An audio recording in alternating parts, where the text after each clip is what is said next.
नमस्कार दर्शक बंधु निजुक्ति ओडिशा यूट्यूब चैनल को मु आपण मानकु स्वागत करुच्ची। आज मु आपण मानक पई स्वाधीनता दिवस उपलक्षे एक सुंदर भाषण प्रस्तुत करछि। आपण एई भाषणटी को निज स्कूल कॉलेज किंबा कोनोसी प्रतियोगिता रे परिवेषण करि परिबे।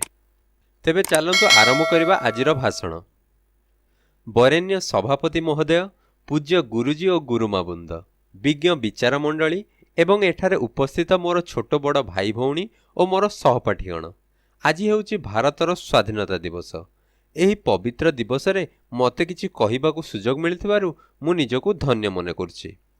जहा नाही भारते ताहा नाही जगते। ए भारत भूमि पवित्र, समृद्ध, रत्नगर्भा, उच्च संस्कृति संपन्न। एहाकू सुनार भारत बोली कुहा जाए। वैदेशिक शासक माने सदा सर्वदा एहा उपरे लोलुप दृष्टि पकाई आछंती। अतीतरे बहुबार एही मातृभूमि सेमानक अधिकृत होईछि। मोगल माने ए देश को 1526 ख्रीष्टाब्दरु दखल करी दीर्घ दिन शासन करिछंती ओ दमन लीला चलाइछंती।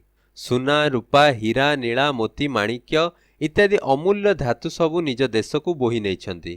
तापरे इंग्रेज जाति वाणिज्य करिबा नारे आसी आम देश को शासन करिछंती। देशर संपद वाणिज्य द्रव्य हरिलुट करिछंती। प्रजा मानक उपरे अकथनीय अत्याचार करिछंती। प्रतिवाद कले लाठी प्रहार, गुलीमाड़, जेल दंड, फांसी खुंटारे झुलिबाकू मध्य पड़िछि। ता सत्वे आम देशर साहसी देशप्रेमी माने मातृभूमि को इंग्रेज शासनरु मुक्त कराइबा पई ब्रिटिश फौज आगरे ठिया होइछंती। प्रकृत स्वाधीनता आंदोलन 1857 सिपाही विद्रोहरु शुभारंभ हैला। मंगल पांडे नामक जड़े साहसी भारतीय सिपाही एहार शुभारंभ करथिले कहिले अत्युक्ति हेब नाही। समग्र भारत रे एहार प्रभाव पड़ला। ब्रिटिश फौज आधुनिक अस्त्रशस्त्र साहाय्य एमानकु दमन कले। प्रतिवाद कले रक्षा नहीं। तथापि धीरे धीरे सारा भारत रे स्वाधीनता संग्राम विद्रोह देखादेला। बहु देशप्रेमी एथिरे झास देई कारावरण कले। भगत सिंह, चंद्रशेखर आजाद, लक्ष्मण नायक, जय राजगुरु इत्यादि फांसी खुंटरे झुली शहीद हेले। शेषर देशर नेतृत्व नेले महात्मा गांधी और सुभाष बोस, जो माने देशवासी मनरे स्वाधीनतार अग्नि को परिव्याप्त कले। एहार फलस्वरूप स्वाधीनता आंदोलन रे कोटी कोटी देशवासी भाग नेले। नेताजी स्लोगान मते रक्त दियो मु तुमको स्वाधीनता देवी और बापूजी अहिंसा नीति आगरे इंग्रेज माने शेषरे मुंड नुआइले। 1947 मसीहा अगस्ट 15 तारिख रे आम देश स्वाधीन हैला।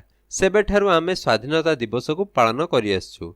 एही दिवस पालन करिबा द्वारा भारत वर्ष को स्वाधीन कराइथिबा नेता मानक साहस और त्याग मने पड़िथाए। अखंड भारत वर्ष गठन रे जेउ माने निज जीवन को उत्सर्गीकृत करिथिले सेमाने आमर पूज्य और नमस्य। मु एति कहि मोर वक्तव्य शेष करुछि। जय हिंद। तेबे दर्शक बंधु, आशा करुछि एई भाषणटी आपण मानकु भल लागिथिबो। तेबे आपणको मतामत हमकु निश्चय कमेंट बॉक्स रे लिखंतु। तेबे देखा हबो अन्य एक वीडियो रे। सेतबेल पर्यंत मते विदाय दियंतु। नमस्कार।